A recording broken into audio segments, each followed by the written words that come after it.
Well, so to all of you veterans out there, all of you family members of veterans, you're not alone. And you can reach out to me at theferretergroup.com, or you can reach out to somebody. And if you don't ask someone in your workplace, how are you doing?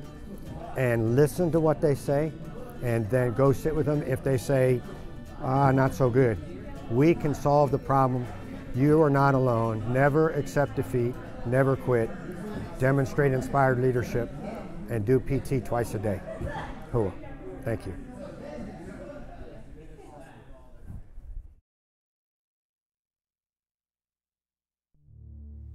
He had promised me that he would never take his own life. Me But too.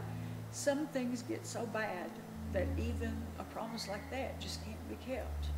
And so when he died, I actually thought I had lost my world, because I'd taken care of him since he was born.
On this episode of Struggle Beyond the Decade, we've made our way to Abilene, Texas for the James R. Barrett Memorial 5K Walk for awareness of PTSD.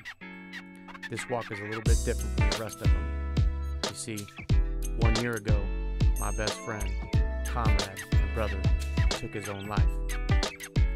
Since James's death, his family has shown that even through adversity, you can overcome such tragedy and strengthen your spirit through faith.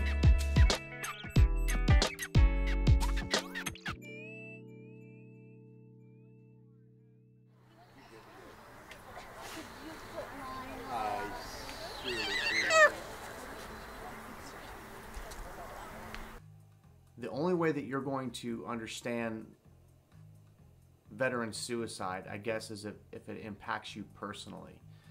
If it happens to somebody you know. And at this point, it's hard not finding people that have not been personally impacted by it.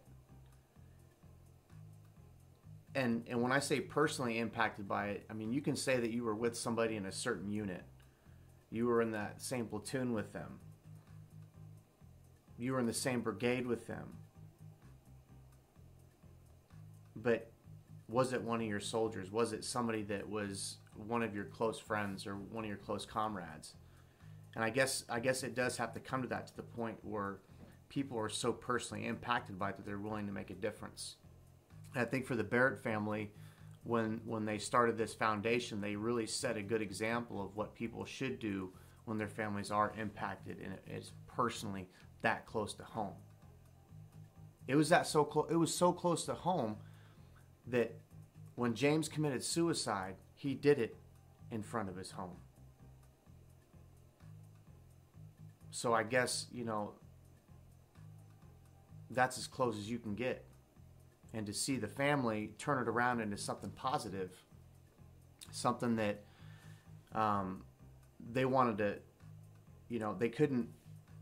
they were faced with a situation that I don't know if my family would have responded that way, or many other families would. What they did as a result of what happened was, they took it to church, they took it and put it in God's hands, but they made it into something positive. They didn't take that negative energy from this and transform it into something that just kind of deteriorated their whole entire family, because things like that happen for people.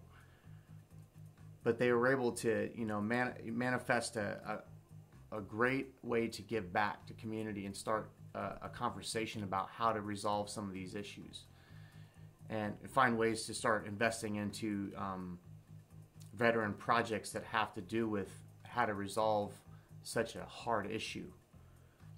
Because veteran suicide is a crisis right now, and my hat goes off to the Barrett family for enduring that kind of tragedy in their family, and to find something and manifest such a positive thing and show continuous examples of character by doing something like this in such a short period of time after James's death. Yes, you're welcome. Did you get the American beans? Yeah. Okay, perfect. My name is Reyna McMillion, and I am the sister of James Barrett, who passed away on August 1st due to the effects of PTSD. And almost immediately after his death, our family knew we wanted to take action of some sort to bring awareness to PTSD, and also to help the families that deal with this every day with their family members, to do whatever we could to help in this cause, because there are so many veterans affected by this. And of course, losing my brother, as devastating as that has been for our families, we don't want that to be the case for other families having to go through this as well.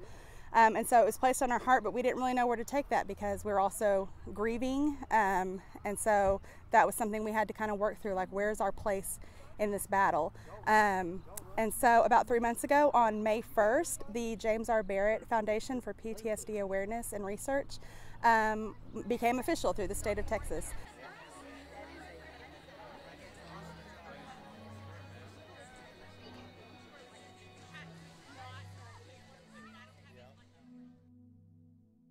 I'm Cheree Barrett, and I'm the mother of Sergeant James Barrett, who has passed on a year ago. And so the family wanted to make sure something positive happened because of his death. We didn't want to be just, you know, those people that sit in the corner and cry all the time. We needed to do something. And so we bounced ideas off each other. The first thing that came up was this 5K that we thought we could do, and Abilene seemed to be the place to do it because Ferris, where we're from, is too small, yet Dallas was too big, and so it just seemed like the perfect place, and it was, based upon today. The doctor goes, it's not torn again.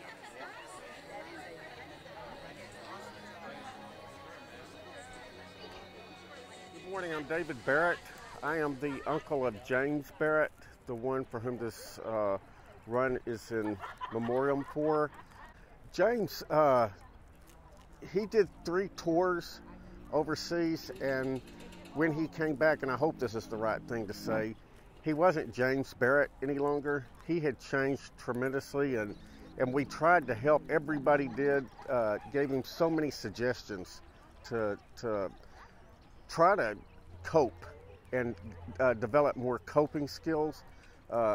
He tried. He worked like a dog, and it didn't stick.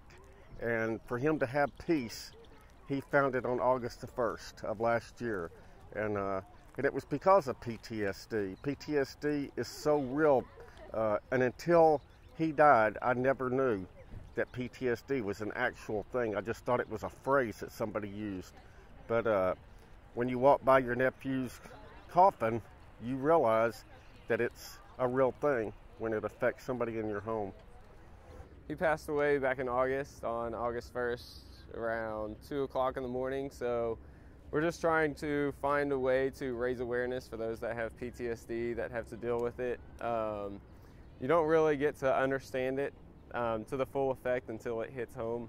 And once you do, then you get a brighter understanding. So this 5K is just to raise more awareness about PTSD and soldiers that have to deal with it on a daily basis. Why a walk?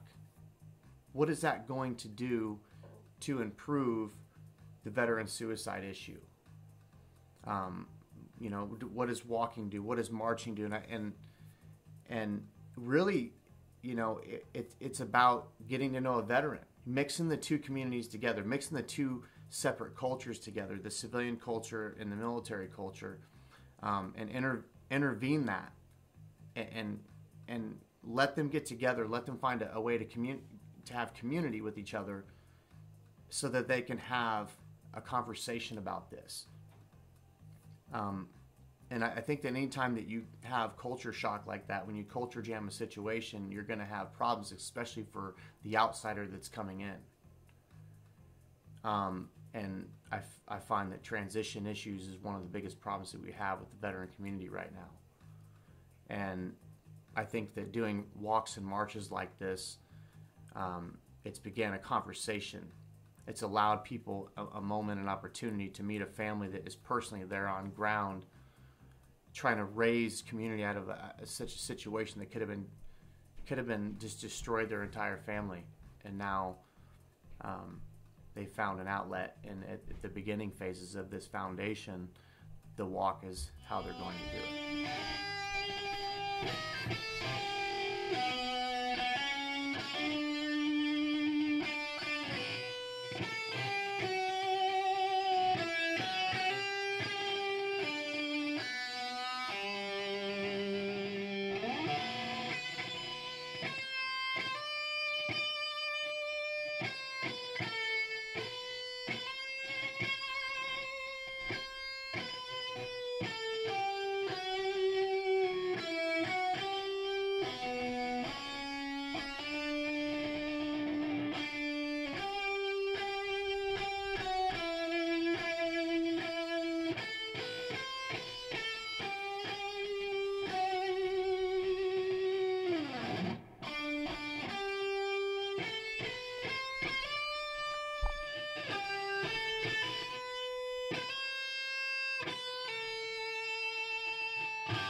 Here in Abilene, there are runs for all sorts of things, for everything. Abilene itself is just a big, I would say, active community. And with us having the military base here, I thought if we could really pull some of the military aspect of it, then this is a great location to do that. And a run is a great way, since our community already does a lot of 5Ks and 10Ks and half marathons. I thought, well, that's just perfect, because we're in a great place to do that. But also, Jamie, my brother, was incredibly active and loved to run. And so he was constantly trying to get us out and hiking and running and kayaking. And we knew, I mean, there's really nothing else I could think of that says more about him than doing something outside, with other people in a community, because he enjoyed that so much. And so there was never even a possibility of us doing any other kind of event, especially our initial event. There was never any other kind of question on, we knew it was going to be doing something active, because that speaks about his personality, and that also speaks about the community we have around us. So. No, you're right. We had to break it up.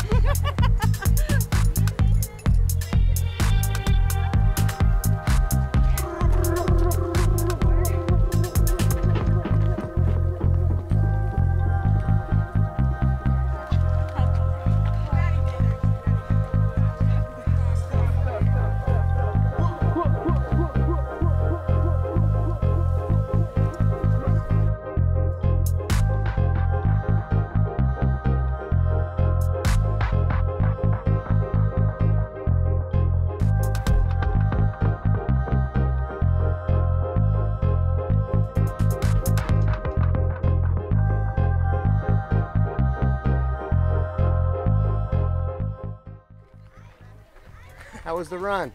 Good. Good. You tired?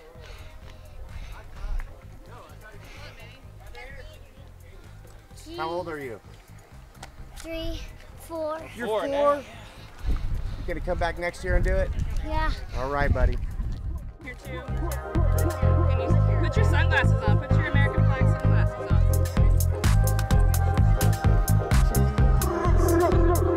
Get in your picture. Look at the camera.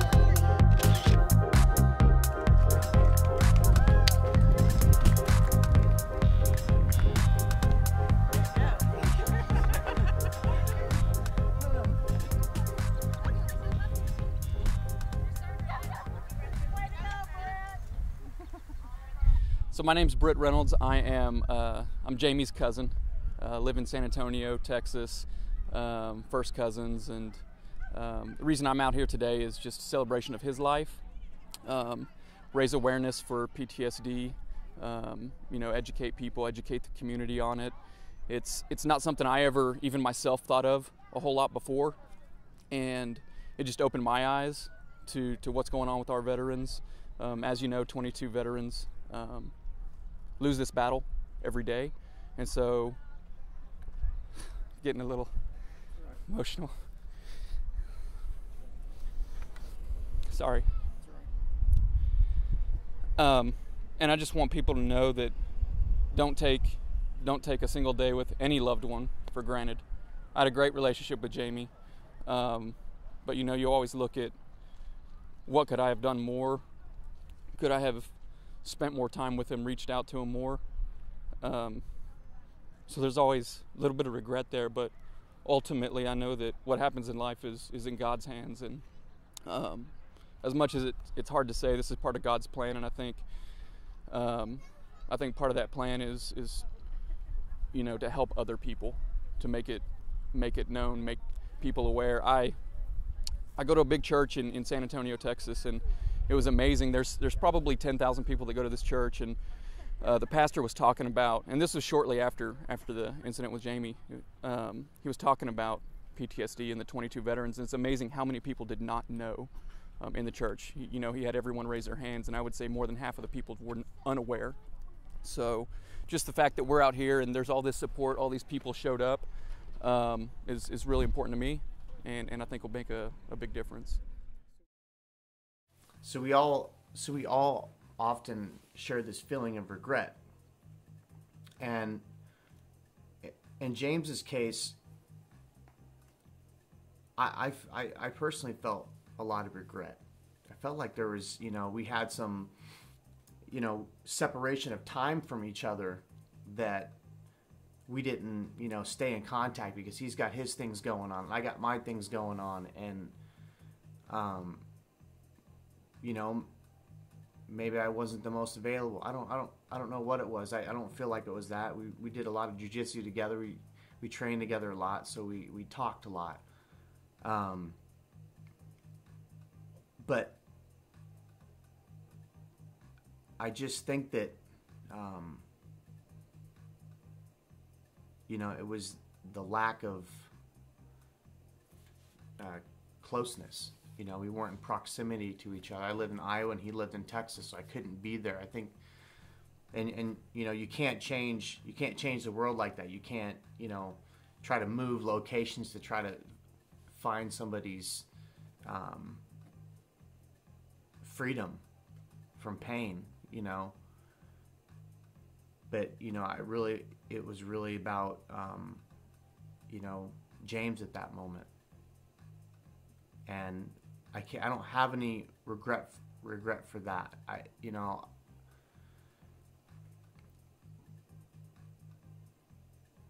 This is a part of God's plan somehow, and when it all went down the way that it went down, there was a lot of, I felt there's some messages that he left for me along making this project,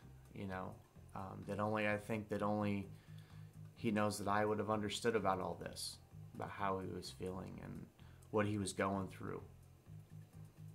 And I heard him loud and clear. And so I don't have any regret, and I don't think that he has any regret anymore. So it's a part of a bigger plan that is way beyond what I visualize in life and what James visualized in life and what our achievements are or anything like that. I think it's just it's bigger than all of us, you know. Like this whole veteran suicide issue is about social change. It's not just about suicide itself, you know. It's about how we treat each other and how our governments are set up against each other. You know, before we vote to go fight another poor country, we should be careful about those choices that we make for our sons and daughters that actually have to go fight that war for whatever propaganda or whatever gain is for it. And this is what James was trying to tell me, is that there's a sense of regret that we all had serving in that combat operation, and what choices and what collateral damage was made along that pathway, you know. And that's experienced in every war. But this one is, we have an awakening in our consciousness that has allowed us to feel these things. And that's the only way we're ever going to have any peace amongst people, is if we make good decisions, real good decisions about how humanity should act towards one another. And I think that this is a part of that change. You know, what woke me up out of bed and said I'm going to invest a couple years of my life to figure out why people are killing themselves, why soldiers are killing themselves, why warriors that live with death in the mind choose death upon themselves. You know, like, we're plugged with all these things about the ultimate sacrifice, and it's like a prideful thing. You're proud to have made the ultimate sacrifice. So I think to resolve veteran suicide issues, we got to start living without any regret and just start moving forward. This of course was my first experience with this, and so with it being somebody that I was so close to and so loved with all my heart, it has, in the beginning especially, it completely devastated us. It was so sudden.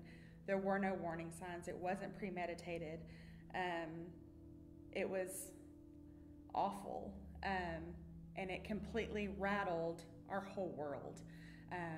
Not just, you know, myself and my parents, but my kids, and having to explain that to, you know, younger minds who don't understand that.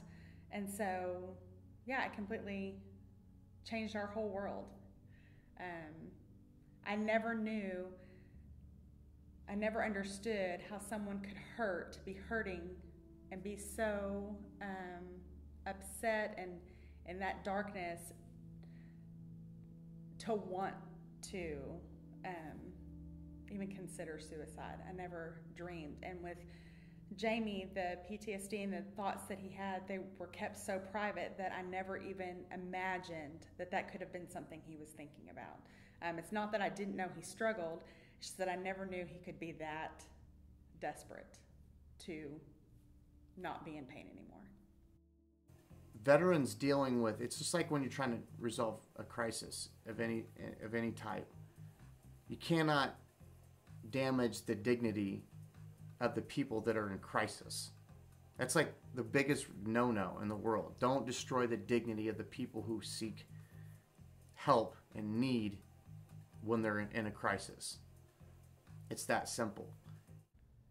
If Jamie were here today, seeing that all the things that we've gone through in the last kind of 2 days, what do you think that he would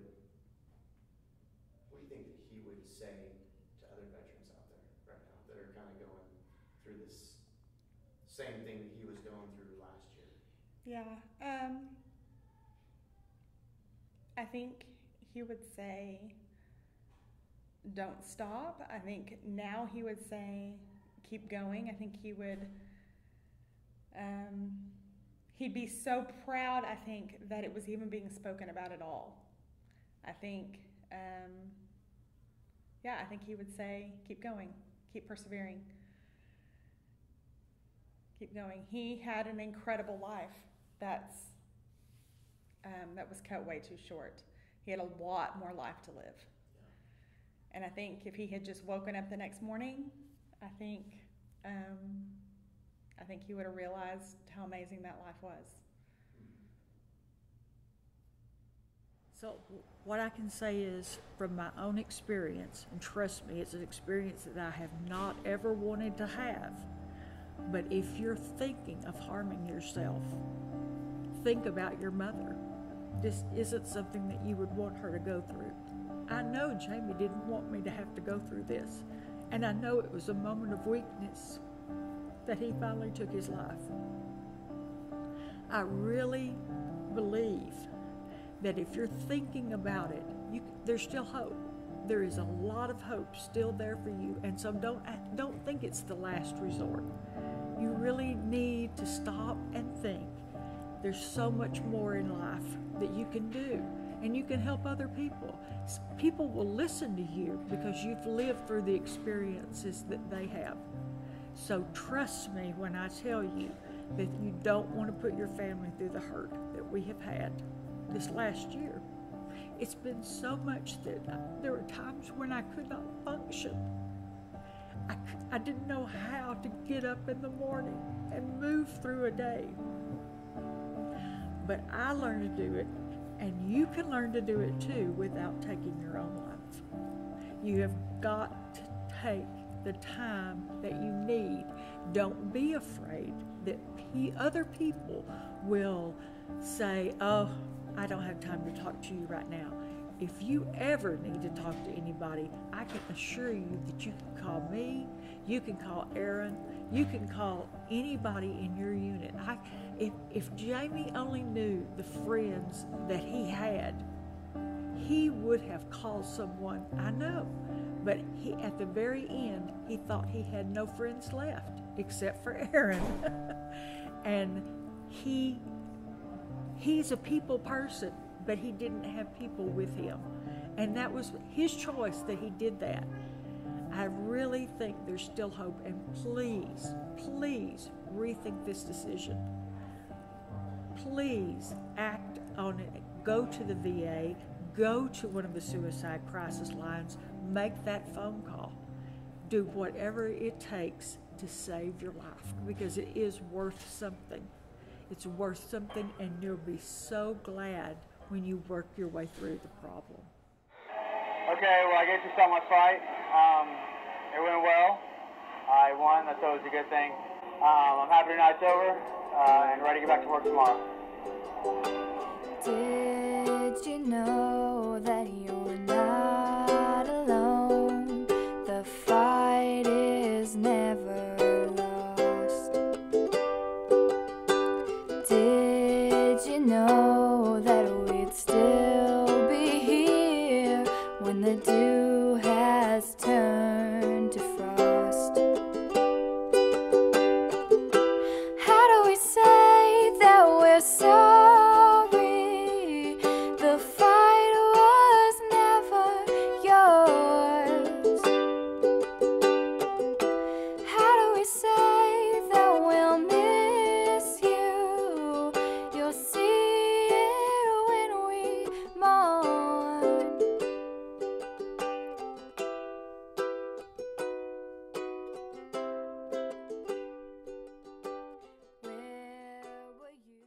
Because of the struggle that is for the veterans who are coming home and trying to reintegrate back into civilian life. And so it was placed on the state of Texas. And almost immediately after that, so just a little under 3 months ago, we started planning this 5K. And we want it to be annually. We want it to always be on the Saturday before his date of death, which was August 1st.